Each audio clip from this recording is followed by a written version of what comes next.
Three men walked into a lighthouse on December the 15th, 1900. They were never seen again. No bodies, no struggle, no goodbye. Just a lighthouse that went dark. And three men who were simply gone. When investigators arrived 11 days later, the table was still set for dinner. The food was cold. The clock had stopped. And one raincoat was still hanging on the rack. Which means one of them went outside that night into a North Atlantic winter. Without it. No one does that. Not unless something made them go. This is the final knock. And this is the last entry from a logbook that should not exist. Eilean Mòr. A rock in the North Atlantic so remote that ships changed course just to avoid looking at it. Sailors described a silence around that island that didn't feel natural. Not emptiness. Something holding very still. 3 keepers were assigned there. James Duckett, principal keeper. 20 years of service. Completely unshakable. Thomas Marshall, his assistant. Calm under any pressure. Donald MacArthur, a last-minute replacement. He had a feeling about going. He went anyway. By December the 15th, all 3 were gone, and the lighthouse was dark for the first time in its existence. Relief keeper Joseph Moore arrived December 26th. The outer door was open. Inside, the table set. Food untouched. A chair knocked sideways. The clock stopped. He searched every cliff edge, every rock, every possible place 3 men could be. Nothing. He came back inside and found the logbook. December 12th. Marshall wrote, "Severe winds, the likes of which I have never seen in 20 years. December 13th. Ducat is quiet. MacArthur is crying. MacArthur, the man who stood at railings during force 10 gales just to feel the wind, that man was crying." The entry continues. "We're praying. 3 trained keepers, on their knees." Then December 15th, 4 words. "Storm has ended. God is over all."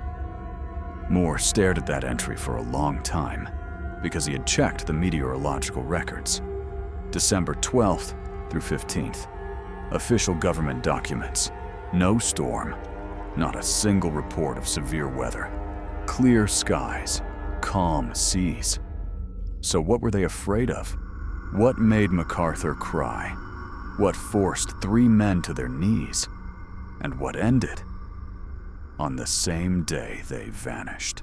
The official report said a rogue wave took them. But the report also noted something it never explained. The iron railing on the western landing platform was bent, from the outside in. That platform sits 110 feet above the waterline. For a wave to reach it in calm weather, with no storm recorded within 500 miles, and bend iron from the outside in, and take 3 men, and leave no water, no debris, no damage to the lighthouse itself. The rogue wave theory required you to believe something the evidence refused to support. So investigators wrote it down and closed the file, because some things are easier to file away than to explain. But there was one more detail, one that almost no one talks about. Handwriting analysts who studied that final entry noted something. The pressure of the pen was different. The angle of the letters slightly off, as if written by someone who had seen Marshall's handwriting and was copying it. Carefully, but not perfectly. Moore spent that night alone in the lighthouse. He locked the door, sat in the kitchen, in the silence of a room where 3 men had eaten their last meal, and sometime after dark, he heard footsteps above him. 1 step, then a pause. Then 2 more. He went up to check. Nothing there. He came back down. And then he heard it. A knock at the door. Soft. Once. Then again. Then silence. Moore did not open the door. He sat there until morning, He never returned to Eilean Mòr, not once. In 30 more years of lighthouse service, he never went back.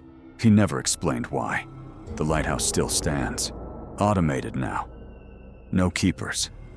And sometimes, without any mechanical cause, the light fails for exactly the time it takes to walk from the entrance to the top of the tower. Then it comes back on, as if someone had simply passed in front of it. 3 men, gone from the earth in a single night.